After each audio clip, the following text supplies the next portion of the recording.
नमस्कार. मी भाऊ तोरसेकर. तुम्ही बघत आहात प्रतिपक्ष. मित्रांनो, 2च दिवसापूर्वी भाजपच्या एका महत्वपूर्ण अशा नेत्याची माझी भेट झाली. चांगल्या गप्पा झाल्या आणि या गप्पाच्या ओघामध्ये अर्थातच आता महाराष्ट्रात होऊ घातलेल्या स्थानिक स्वराज्य संस्थांच्या निवडणुका आणि बिहारच्या निवडणुका हा विषय न आला असता तर नवले. साधी गोष्ट असते, एक पत्रकार किंवा दीर्घकाळ पत्रकारितात काम केलेला माणूस आणि निदान 3-4 दशक भाजपच्या राजकारणात वावरलेला आणि महत्वाच्या जबाबदाऱ्या पाडलेला एक नेता यांच्या भेटीगाठी झाल्या. तर तुमच्या घरी कुटुंबाचं कसं आहे, त्याच्या घरी काय झालं, अशा कौटुंबिक गप्पा मारणार नाही. देशात, जगात किंवा महाराष्ट्रात आणि त्याच्या पक्षामध्ये काय काय घटना घडतायत किंवा त्या संदर्भाने इतर काय घटना घडतायत याविषयी चर्चा होऊ शकते. त्यामुळे भाजपचं आकलन मी काय करतो हे त्याला ऐकून घ्यायचं होतं. तसंच भाजपच्या अंतर्गत बिहार आणि महाराष्ट्रामध्ये काय काय घडतंय हे मला सुद्धा ऐकून घ्यायचं होतं किंवा समजून घ्यायचं होतं. अर्थात एक गोष्ट असते, हा माणूस मी ज्याला भेटलो तो एकाच वेळेला केंद्र आणि राज्य पातळीवर भाजपचं काम करतो, पण त्याच वेळेला तो मुळातच संघामधून आलेला आहे आणि त्यामुळे संघ आणि भाजप यांच्यातले नाजूक संबंध वगैरे काय आहेत त्याविषयी सुद्धा चर्चा होणं हे स्वाभाविक होतं. अर्थात संघ आणि भाजप यांच्या नात्याविषयी बोलताना संघातून भाजपत जाऊन राजकारणी झालेली जी माणसं असतात ही अतिशय सावध असतात आणि ते संघाविषयी कमालीचे संवेदनशील असतात. त्यामुळे भाजपवर कुठची टीका टिप्पणी झाली तर त्यांना फिकीर नसते, पण संघ अडचणीत येईल असं ते काहीही बोलत नाहीत. ही गोष्ट आपण लक्षात घेतली पाहिजे. पण हे बोलत असताना एक गमतीशीर वाक्य या माणसाच्या तोंडी आलं, ज्याला मी भेटलो होतो त्याच्या तोंडी एक गमतीशीर वाक्य मला असं वाटलं की तो म्हणाला, भाजपला आता हरायची सवय लागली. मी चक्रावलो, हा काय बोलतोय असं. म्हणजे संघातून भाजपत गेलेला आणि त्यासाठी कुठल्याही मोठ्या पदाची सत्तेची अपेक्षा न बाळगणारा आणि भाजपच्या प्रत्येक विजयामध्ये, प्रत्येक लढाईमध्ये, संघर्षामध्ये महत्वाची जबाबदारी पार पाडणारा माणूस हा भाजपला पराभवाची सवय लागली असं का म्हणतो. कारण अलीकडच्या काळामध्ये आपण बघितलं, प्रामुख्याने नरेंद्र मोदी सत्तेत आल्यापासून गेल्या 11-12 वर्षामध्ये भाजप सहसा पराभूत झालाय असं दिसलं नाही. म्हणजे जिथे भाजपचा मुळात मागमूस नव्हता राजकारणामध्ये, मोदींचा उदय होण्यापूर्वी बंगाल, आसाम किंवा तुमचं तमिळनाडू, केरळ, आंध्र, कर्नाटक अशी जी राज्य आहेत, ओरिसा, अशा राज्यामध्ये भाजपचा मागमूस नव्हता. 2014 नंतर अमित शहा हे भाजपचे राष्ट्रीय अध्यक्ष झाले आणि त्यांनी चंग बांधला, कंबर कसून ते उभे राहिले की देशाच्या कानाकोपऱ्यात भाजप आणि भाजपचं निवडणूक चिन्ह जे कमळ आहे ते मी पोहोचवणार.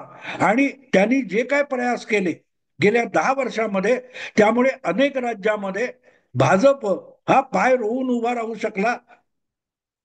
अगदी प्रतिकूल असलेला बंगाल असेल, केरळ, तमिळनाडू इथे त्याचा पराभव झाला असेल, पण पराभव जागांमध्ये झाला तरी मतांच्या टक्केवारीमध्ये क्रमाक्रमाने वाढ होते. लागोपाठ 4 वेळेला ओडिसामध्ये भाजप हा स्वतंत्रपणे लढला आणि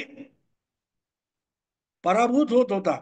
पण गेल्या वेळेला त्यांनी तिथल्या लोकप्रिय प्रादेशिक पक्षाला आणि नेत्याला हरवत स्वबळावर बहुमत संपादन केलं आणि सत्ता आणली.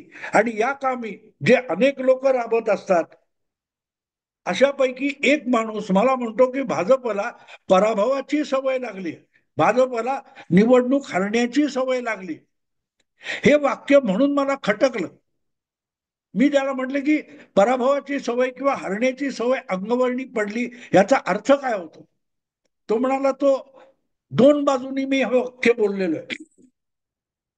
दोन बाजूनी याचा अर्थ असा होतो की आमचा विजय होत असला तरीही आमचाच पराभव कसा होणार हे ऐकायची आम्हाला सवय लागलेली आहे. 2014 असो, 2019 असो, 2024 असो, या लोकसभेच्या 3 निवडणुका तुम्ही बघा. जवळजवळ सगळ्या माध्यमातून आणि केवळ राज्यातल्या भारतातल्या नव्हे तर परदेशातल्या सुद्धा जगभरच्या माध्यमातून भाजपचा यावेळेला पराभव निवडणुकीत कसा होणार याचं अत्यंत सुंदर वाचनीय श्रवणीय असं विश्लेषण वारंवार ऐकायला मिळत होतं. निवडणूक निकाल लागेपर्यंत, मतमोजणी होईपर्यंत. आणि जेव्हा मतमोजणी पूर्ण होते तेव्हा भाजप जिंकलेला असतो. त्यामुळे एक गोष्ट डोळे झाकून मान्य करावी लागेल की भाजपच्या लोकांना निराश न होता आपल्या पराभवाच्या बातम्या निवडणूक काळामध्ये सातत्याने ऐकायच्या आणि तरीही जिंकण्यासाठी सर्वस्व पणाला लावून काम करायचं याची सवय अंगवळणी पडली आहे. त्याला मी म्हणतो की भाजपला आता निवडणुका हरण्याची सवय लागलेली आहे. मी चक्रावलो त्याचा तो सगळा युक्तिवाद, शब्दरचना, त्यातला आशय हा जितका समजून येण्याचा प्रयत्न करत होतो तितकं मला आश्चर्य वाटत होतं की आपण जे राजकारणाचं विश्लेषण करतो त्यापेक्षाही किती बारकाईने कुठच्याही पदाची अपेक्षा न बाळगणारा भाजपचा ज्येष्ठ कार्यकर्ता कसा विचार करू शकतो हे मला त्यातून कळलं. त्याने मला उदाहरणं दिली. म्हणजे तुम्ही आत्ताही उपलब्ध आहेत 2014च्या लोकसभा निवडणुकीचे जे जे ओपिनियन पोल आले, जे जे एक्झिट पोल आले ते सगळेच्या सगळे काढून बघा. त्यात तुम्हाला दिसेल की भाजप बहुमत मिळवू शकत नाही. भाजप सोडा, भाजपने बनवलेली राष्ट्रीय लोकशाही आघाडी एनडीए हिला सुद्धा बहुमत मिळणार नाही आणि मोदी तर पंतप्रधान होऊच शकणार नाही याविषयी जवळजवळ जगभरच्या सगळ्या अभ्यासक आणि विश्लेषकांचं किंवा सेफॉलॉजिस्टचं एकमत होतं. पण प्रत्यक्षात जेव्हा निकाल लागले तेव्हा 8 लोकसभा निवडणुकीनंतर पहिल्यांदा एका पक्षाला सिंगल पार्टी बहुमत मिळालेलं आहे. मग हे सगळे अभ्यासक, सेफॉलॉजिस्ट हे मूर्ख होते का? तर अजिबात नाही. हा भाजपचा एक कार्यकर्ता मला समजवतोय की तो म्हणाला की हे सगळे विश्लेषक वगैरे म्हणजे भाऊ तुमच्यासारखा एखादा अपवाद होता की तुम्ही पुस्तक लिहून जेव्हा भाजपला सुद्धा गॅरंटी नव्हती अशा वेळेला भाजपला मोदी बहुमत देऊ शकतात हे मत व्यक्त केलं होतं. हा अंदाज व्यक्त केला होता पण तो फक्त अंदाज होता. त्याला कुठच्याही सर्वेच मतचाचणीचा आधार नव्हता आणि भाजपला सुद्धा संघाला सुद्धा सिंगल पार्टी मेजॉरिटी येण्याची कुठलीही खात्री नव्हती. त्यामुळे तुम्ही व्यक्त केला, भाऊ तोरसेकरनी व्यक्त केला, तो सुद्धा अंदाज होता. त्याच्यावर विसंबून कल्पना विश्वात उड्या मारणं भाजपला संघाला शक्य नव्हतं. पण ते काढून बघा, एवढं एवढं रान उठवलेलं होतं. पण एनडीएला सुद्धा बहुमत मिळणार नाही. मग मोदी सारखा एक लोकप्रिय चेहरा मैदानात उतरून उपयोग काय? अशी निराशा कुठल्याही पक्षाच्या कार्यकर्त्यांच्या मनामध्ये पसरली तर नवल नाही. पण संघाने किंवा भाजपने प्रत्येक प्रमुख कार्यकर्त्यांच्या बैठकांमध्ये अभ्यास वर्गामध्ये एक गोष्ट कार्यकर्त्याच्या मनात ठसवली होती, मा फलेषु कदाचन. फळाची अपेक्षा करायची नाही. आपण जे उद्दिष्ट आहे, आपलं जे ध्येय आहे त्याच्या पूर्तीसाठी राबत राहायचं, कष्ट करत राहायचे. हे ठरवूनच 2014च्या निवडणुकीत आम्ही उतरलेले होतो आणि आमच्या पराभवाच्या ज्या बातम्या रंगवल्या जात होत्या त्या ऐकत ऐकत निवडणुकीच्या मतमोजणीच्या दिवसापर्यंत आम्ही राबत राहिलो. आणि तिथून जी आम्हाला हळूहळू करत पराभव पचवण्याची किंवा पराभवाच्या रसभरीत आणि युक्तिवाद पूर्ण बातम्या किंवा विश्लेषण ऐकायची सवय लागली, त्यानंतर आमची कातडी एक प्रकारे निबर होत गेली की असले ओपिनियन पोल, असली सेफॉलॉजी किंवा असलं राजकीय आकलन याच्यावर आपणच नाही तर आपल्या विरोधकांनी सुद्धा विश्वास ठेवू नये याविषयी भाजपच्या नेतृत्वाने मनाशी खुणगाठ बांधली की एक वेळ विरोधी पक्षांनी आपल्यावर केलेल्या आरोपावर विश्वास ठेवावा, पण माध्यमातून जे राजकीय विश्लेषण चालतं, जे ओपिनियन पोलचे आकडे आणले जातात, सांगितले जातात, त्यावर विसंबून आपलं राजकारण करायचं नाही ही भाजपने खुणगाठ बांधली. आणि त्यासाठी पहिली पायरी होती, पहिला धडा होता की अशा प्रकारचं निराशाजनक आकलन जे येतं, विश्लेषण जे येतं ते अतिशय निबरपणे आपल्याला पचवता आलं पाहिजे.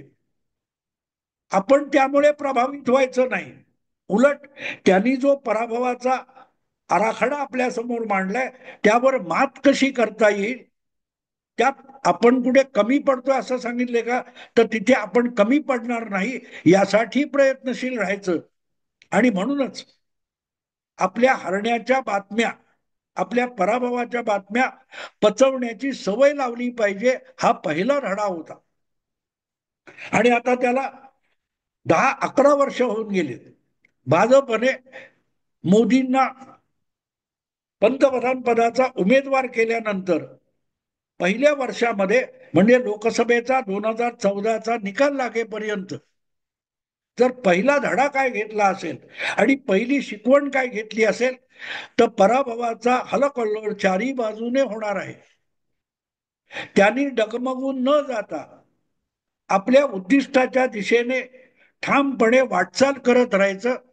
ज्या दिवशी निकाल लागेल तेव्हा काय होतं ते सत्य असतं, त्याच्या आधी असतात ती सगळी वर्णनं असतात, ती कल्पना रम्य असू शकतात, खोटी असू शकतात.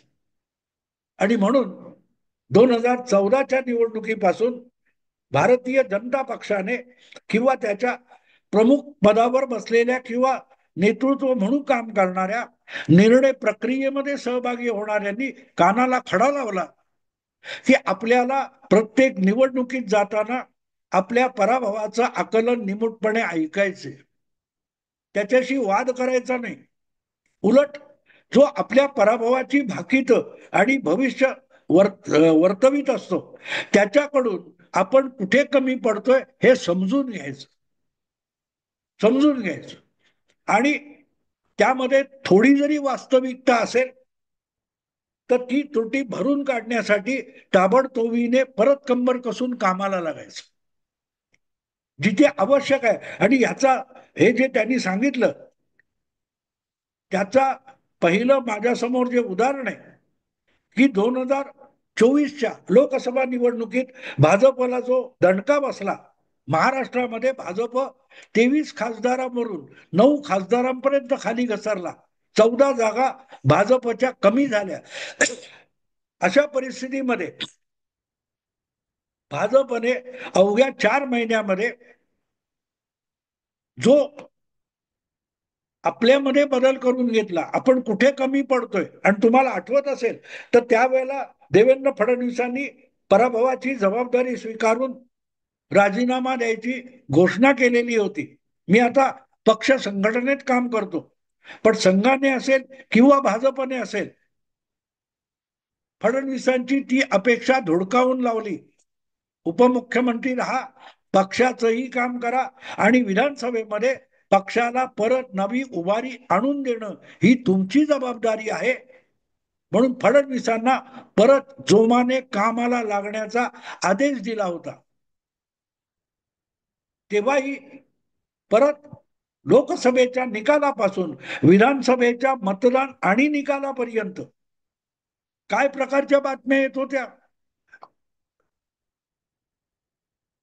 पराभवाचं सगळं वर्णन व्यवस्थित चालू होतं. आणि त्यावर भाजपने विश्वास ठेवला नाही. भाजपचं नेतृत्व असेल किंवा भाजपच्या नेतृत्वाखालची महायुती असेल, यांनी जे जे विश्लेषण येत होतं, जी जी आकडेवारी येत होती, जे जे ओपिनियन पोलचे आकडे येत होते आणि त्यावरची विशेष विश्लेषणं चालू होती, त्यावर भाजपने विश्वास ठेवला नाही. तर आपलं जे लक्ष ठरलेलं आहे ते देवेंद्र फडणवीसांनी जाहीर सुद्धा केलं होतं की 0.3% मताचा फरक आहे, 3-4% मतदान वाढवलं तर निकालांची उलथापालथ होऊ शकते. तेव्हा 3-4% मतदान वाढवणं हे विधानसभेच्या निवडणुकीसाठी भाजपने आपलं उद्दिष्ट ठरवलं नव्हे, महायुतीसाठी उद्दिष्ट ठरवलं. आणि निवडणुकीची किती उलथापालथ झाली विधानसभेत हे आपण बघितलंय. सांगण्याचा हेतू असा की एका बाजूला जे विश्लेषण, ज्या बातम्या येत होत्या, जे ओपिनियन पोल येत होते, त्यातून त्या आकड्यांमधून महाविकास आघाडी कशी सत्तेत येणार आहे याचं फार मस्त रसभरीत असं वर्णन आपल्याला ऐकायला मिळत होतं 1 वर्षापूर्वी. त्यावर भाजपने विश्वास ठेवला नाही, पण महाविकास आघाडीने विश्वास ठेवला. आणि त्यामुळे सरकार होणार असेल आपलं तर मुख्यमंत्रीपद आपल्यालाच मिळालं पाहिजे म्हणून उबाठा शिवसेना आणि काँग्रेस पक्ष यांच्यात लठ्ठालठ्ठी सुरू झाली. निवडणूक जिंकण्याआधीच मुख्यमंत्री पदावरून या दोन पक्षांमध्ये जे भांडण लागलं त्याचं मुख्य कारण त्यांचा सत्तेचा हव्यास हे आहेच, पण त्यापेक्षा दुसरं महत्वाचं कारण असं की तेच जिंकणार आहेत असा जो कल्पना विलास माध्यमातून चालू होता. एक गोष्ट असते की लोकसभा जिंकल्यानंतर त्या मतांच्या प्रमाणात विधानसभेला मतदान होईल ही अपेक्षा बाळगणं चूक नाही, पण तीच वस्तुस्थिती आहे हे समजणं चुकीचं होतं. चुकीचं एवढ्यासाठी होतं की लोकसभेच्या निवडणुकीत गाफील राहिलेला भाजप सावध झालाय आणि त्यांनी जे ठरवलेलं आहे उद्दिष्ट 3-4-5-6% मतदान वाढवायचं आणि त्यातून आपला मतदानचा टक्का वाढवायचा, तो विचारात घेतला तर महाविकास आघाडी सहजासहजी बहुमतात आणि सत्तेत येऊ शकत नाही हे वास्तव होतं, ज्याकडे सगळ्या महाविकास आघाडीच्या नेत्यांनी नव्हे, अगदी विश्लेषकांनी, ओपिनियन पोलवाल्यांनी कानाडोळा केला होता. आणि त्यामुळे सगळे ओपिनियन पोल फसले, महाविकास आघाडीतले पक्ष फसले, त्यांची अक्षरशः धुळदाण झाली.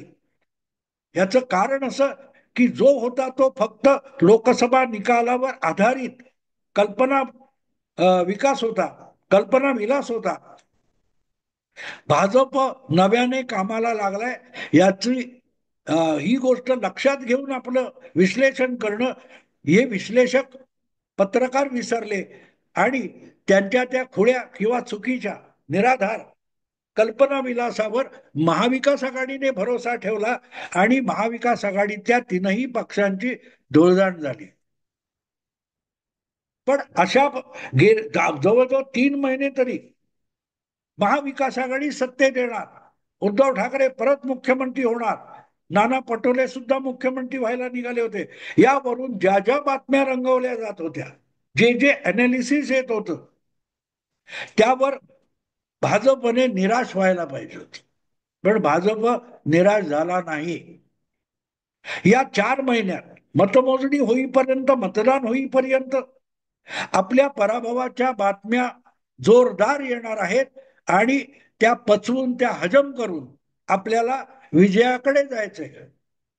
कुठचाही पल्ला गाठायचा असेल तर अनेक अडथळे येतात, ते अडथळे पार करूनच जावं लागेल ही वस्तुस्थिती असते आणि ती वस्तुस्थिती भाजपने स्वीकारली होती. म्हणजेच आपण हरणार अशा बातम्यांची सवय लावणं, त्या बातम्यांनी निराश न होणं, हताश न होणं आणि प्रयत्न जराही न थांबवणं, अधिक जोमाने प्रयत्न करणं,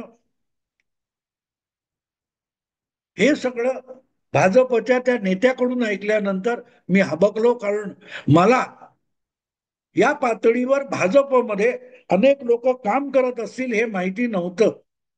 माहिती नव्हतं. पण जेव्हा आपल्या विजयाने हुरळून जाण्यापेक्षा किंवा विजयाच्या कल्पनेने भरकटत जाण्यापेक्षा पराभवाची शक्यता गृहीत धरून आपली सगळी शक्ती सगळी ताकद पणाला लावणारे आणि येणाऱ्या सत्तेतून कसली अपेक्षा व्यक्तिगत अपेक्षा न बाळगणारे जेव्हा कुठल्याही पक्ष आणि संघटनेमध्ये असतात तेव्हाच त्यांचा विजय अपरिहार्य असतो. सैन्यात लढणारा जो सैनिक असतो मारला जातो, मारला जातो, त्याला पुढच्या विजयामध्ये काहीही मिळत नाही, कारण तो मेलेला असतो. आपण ज्याला शहीद म्हणू, बलिदान म्हणू, सगळं कौतुक करू, हुतात्मा म्हणू, पण तो मेलेला असतो. पण आपल्या मरणापेक्षाही आपल्या संघटनेच्या, आपल्या सेनेच्या, आपल्या देशाच्या, आपल्या समाजाच्या विजयासाठी जो आपलं सर्वस्व ओवाळून टाकतो अशी जी माणसं असतात ती त्या संघटनेला, सेनेला, समाजाला, देशाला मोठं करत असतात. भाजपचा हा नेता जो मला भेटला तो तसाच आहे, आजपर्यंत कुठलीही निवडणूक न लढवलेला आहे. पण त्याचं जे समर्पण आहे ते लक्षात यावं म्हणून हा विषय केला. आवडला लाईक करा, शेअर करा आणि प्रतिपक्षाला सबस्क्राईब करा. नमस्कार.